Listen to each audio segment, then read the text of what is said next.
let's get started with generating our quest. I've got all I need. I've got a piece of paper on which to record what we're going to do. I've got my book and I've got a D12 in here somewhere. I know I do. Yes, here we are. That's a D12. And the first thing we need to do is we need to get the type of plot we are looking at. And by the way, I mentioned in my previous video that it would be something interesting to see if somebody ever created a random dungeon generator. And of course, this does exist.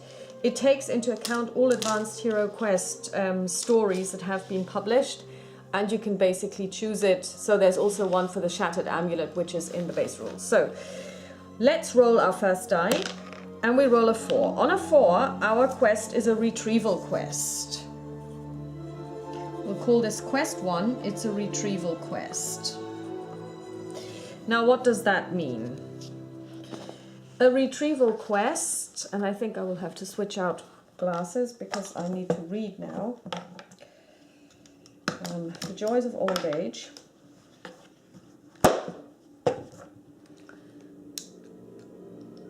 So in a retrieval quest,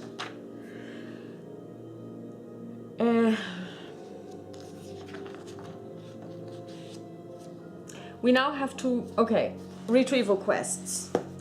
My friends, there is a diamond laird within the hills, allied with the terrible forces of chaos around, and it seeks the blood of every living soul in this village. It has taken a magic casket of the wizard Erich von Steinkühler from his tower, and within the casket is the magic which protected us from the other chaos.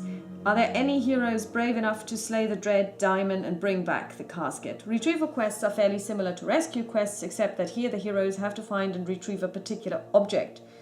The quest for the Shattered Amulet, which is actually part of this book, is such an example. The GM may choose to be fiendish in how he places the object within the quest room. It may be in a trap chest, safely secured behind a portcullis, sealed inside a huge glass bell jar, which, if broken open, releases a foul gas which has the same effect as Skaven poisoned wind, or worse. The heroes can't exactly miss finding the princess in the rescue quest. Trying to find a small stolen amulet, however, can be much trickier business. A roll on the retrieval quest table below will determine the nature of the item to be retrieved. So I'm just going to zoom in a little so we can see the die rolling a little bit better. And let's see. We rolled a 10, which means we have to retrieve a magic casket. Retrieval of magic casket worth 150 gold pieces, which seems kind of like a nice introductory quest, I guess. The inhabitants of a small village the heroes are passing through are in despair. They collected funds to commission a wizard to produce a magical beacon which would prevent the monsters in the area from approaching within 3 miles of their village, so they could live their lives safely. These monsters will be Skaven, orcs, or whatever, as you have determined from the dungeon monster table. So I'm just going to make a note. We need to go to the dungeon monster table to choose what ails these people, what kind of monster they are afraid of.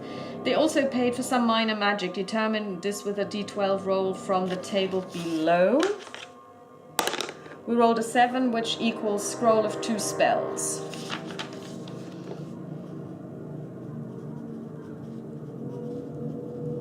So we're going to write down scroll of 2 spells. They spent all they had, and they are now penniless and defenseless. They begged the heroes to recover the casket and deliver it to them.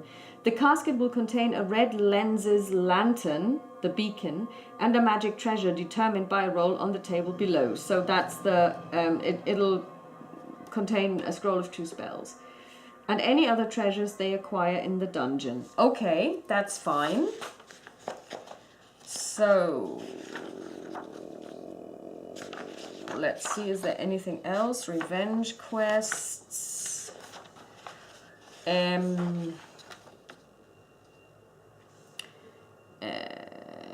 Monsters. The quest for the Shattered Amulet features Skaven, but there are many other monsters you could introduce into the game. Perhaps the focus of that adventure is that there is one powerful monster who must be defeated by the heroes so they can succeed. A mighty minotaur ruling over a goblin clan, striking fear into defenders and heroes alike. Or perhaps the final encounter could be with evil counterparts of the heroes themselves. Models for these creatures and many others are available as part of the extensive Citadel Miniatures range of plastic and metal models. Okay, so yeah, this is in no way... so they're essentially already telling you this is an open system, even if you bought the basic box.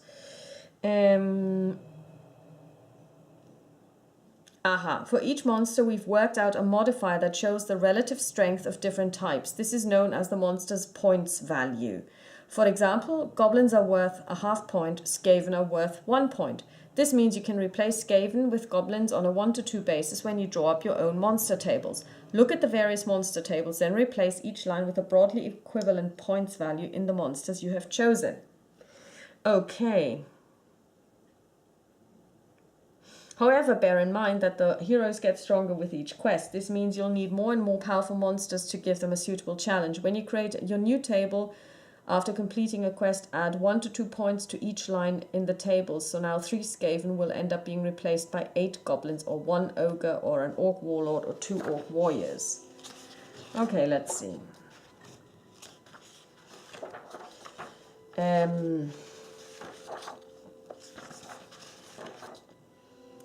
We have the Skaven.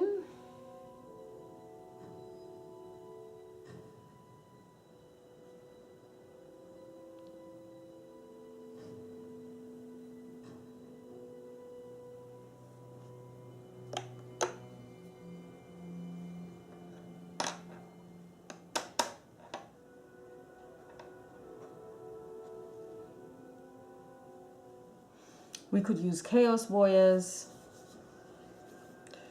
Undead. I really like the undead. Let's see, do we have anything that qualifies as undead in my little box of wonders? Well, these are goblins. They're clearly not undead. This is a hero. I do think I've got a couple of skeletons, but interestingly... Oh, yes, there are skeletons and ghouls. I don't think I've got ghouls. What could we do? Yes, well,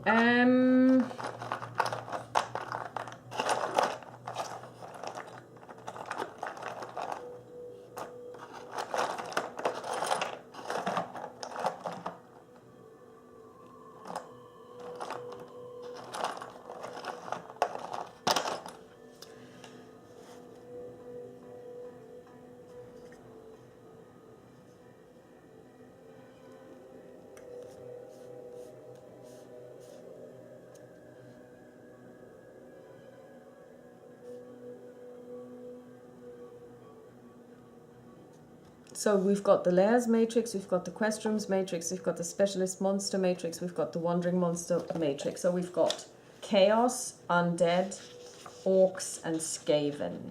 Beastmen, Shattered Amulet, Monster Matrices.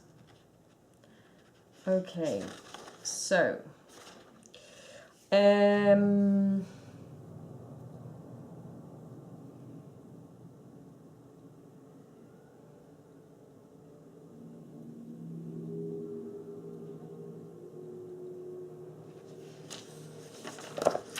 let's see what we can get from the Dungeons and Dragons box. What kind of monstery goodness is in there?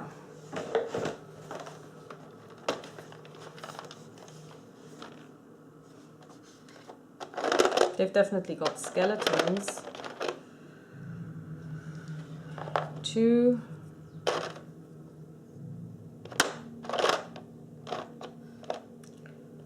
3, 4,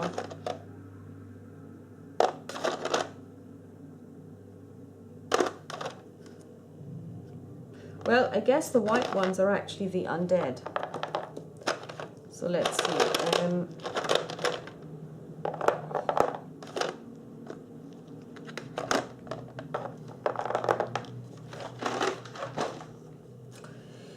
This is some kind of white. This is definitely a ghoul or a zombie. They could be interchangeable. This is a skeleton, ghoul slash zombie, another white. So we've got 3 whites, 2, 4, 5, 6 skeletons and 3 zombies.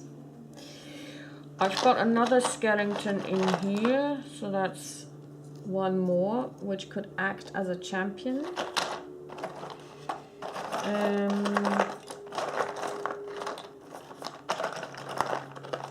What are you? Okay. I've got plenty of beastmen. 1 more skeleton.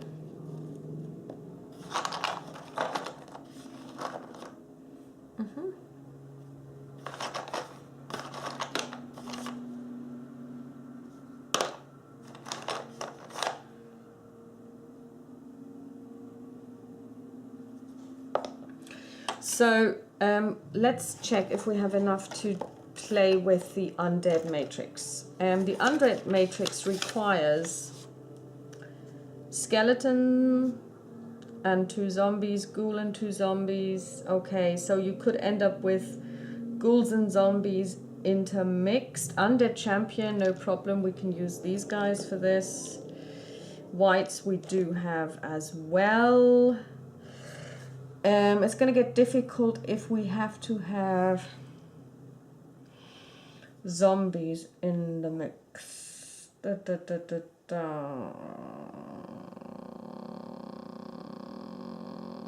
Okay, a lich as well.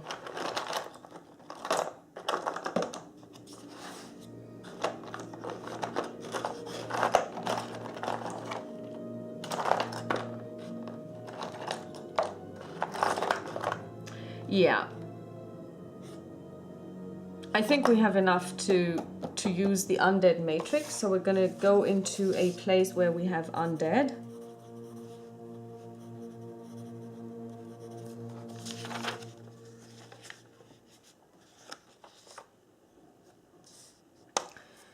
And so I guess we are good to go. We can play tomorrow.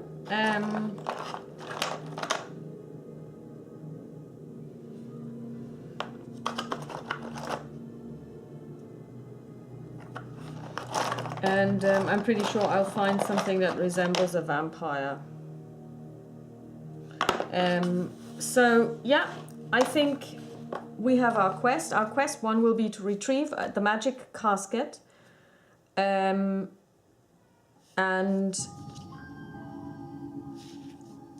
I think I'll make this a 1 dungeon level quest. And I've checked all of my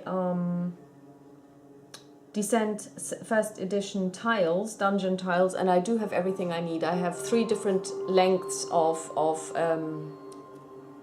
corridors. I do have T-junctions, so we should be fine.